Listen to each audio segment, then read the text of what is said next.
part two. So what I was talking about was running through the timelines of, like my life and the prison terms that I did. And uh, I'm going to start kind of, because this is when everything got really weird. Okay. This is where the beginning of the dark soul of the night, the awakening, because I was, kind of following the religious guidelines, I guess you could say, which didn't fit well for me, anyways. And that's kind of why I probably veered off because now that I have tapped into my spiritual um, side and my spiritual gifts, and to see what really is going on around here in this world and earth, yeah, it's a lot different than I had thought and thought. And anyways, okay. So, all right, okay. So, okay, let's just okay.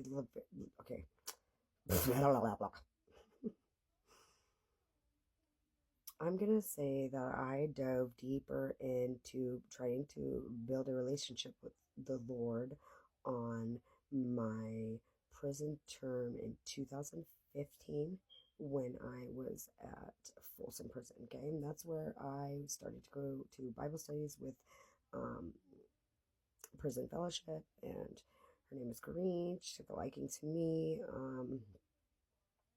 You know, moved me into one of her little houses. She was trying to create something that God had put on her heart, and I wasn't ready, and there was things that I didn't like about it, and I burned rubber, and eventually went back to what I do, and so long story short, back at it again. I go back to prison, but let me tell you something. I did go out and try every time to stay clean. Okay, every time I tried, and I would get some time, but not completely. Like I would be drinking or I would be doing something, but yeah,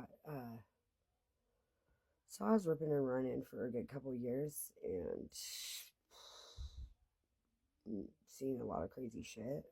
And I was, I guess, pretty risky. People say, have a mouth on me, whatever. I didn't, have a problem being pretty bold and blunt about how I felt, and I was a little bit, nutso. I ran around with a can of bear mace, and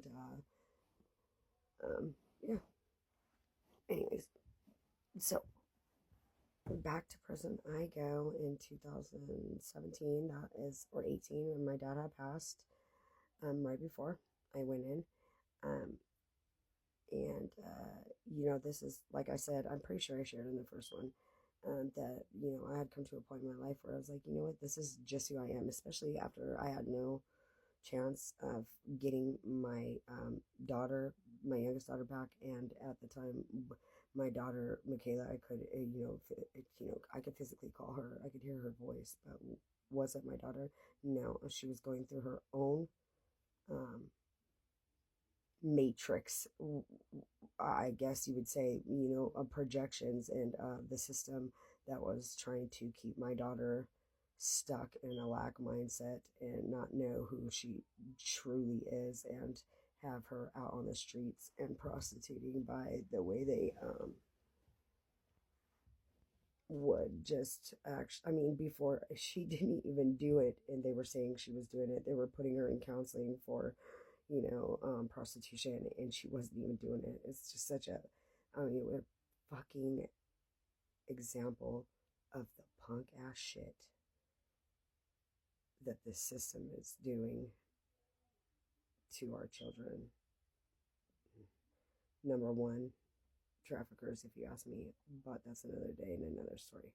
Okay, so at that point, I kind of had lost, that's where I kind of lost like hope in getting any better. Okay, so I'm embracing me. This is who I am. I even told my mom I was always that person that used and lied about it to their family, because of the way that they treated me, anyways. So I was just like, hey, check this out. This is me. I was in prison. I remember I was on the phone, or I was in the county on the way out, about to catch a train. Like, mom, check this out.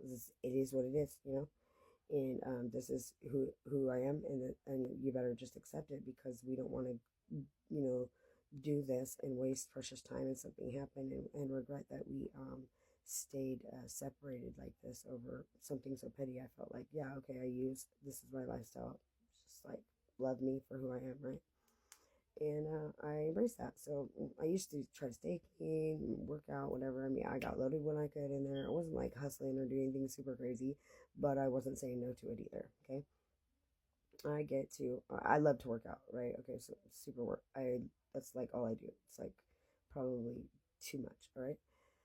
So I get to chill and I mean, at least start my little workout routine. And I had tried to go to camp before, or entertain the idea, but I just at too high of a level to go in the past.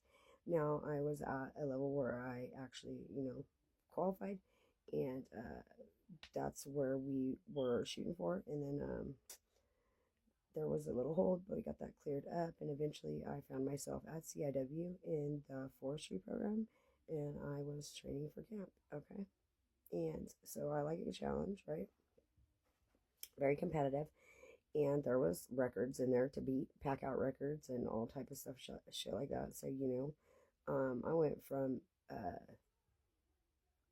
what is that? From intermediate, not intermediate, intermediate, mediate, yeah, intermediate, yeah, the beginning, intermediate to advanced, like in no time. It was really at that time more extensive than it is actually now, because I did go back. Yes, I did, and I just got out 7 months ago. But this is my first experience. Okay, I never hiked. I never carried a tool, and the funniest shit ever, I didn't even know that fighting fire consisted of what it did, like cutting line. Like, I just thought they had hoses, and I didn't know it was from the sun that started fires. Like, what the fuck? Anyways, I learned a whole super lot, and I broke records. I broke the pack out record. Um, I did it in 23 minutes and 26 seconds. I ran my mile in 7 minutes. Like, I look like a fucking Arnold Schwarzenegger, Terminator 3, the broad. Dude, I ran the fastest. My chest was burning, but like, I pushed myself to the absolute limits. And I did that, and I decided, you know what? I don't want to use right now. Like, I'm gonna fucking smash this program. Like, I'm going to be like most inspirational. Like, I'm gonna fucking, be a first saw. Like, I'm gonna challenge this program. I'm gonna climb to the top. And that's what I did. Like, and let me tell you, the shit that we do and the things that our body is capable of goes to show how much we don't, like, how do I say this? It goes to show like how much we sell ourselves short, or let fear get in the way of doing things. All I know is that was the take home for me, in a nutshell. But so spiritually too. But I'll get to that in a minute, because here, let me plug my phone in. There you go. Because that's going to come along with it. But what I initially got while training and first going into it was confidence. If I could climb this mountain, if I could cut this line, if I can run this mile, I can do anything, and I have been doing nothing. So I did that, and then I did get up to first saw. I loved it. Then we had a church that came in. It was God's grace, and this was the most extreme experience that I had so far, or thus far, with uh, prison ministries, or just prison people that were bringing in the word to prison. Like, these people were walking vibrations of the Holy Spirit's love. I mean, they changed the atmosphere when they walked in. It was 3 couples. The 2 couples that were most influential in my life would have been Kim and Tom, and Dick and Jan. So, to be continued. I'm going to go on to part 3 right now, and I'll tell you all about them.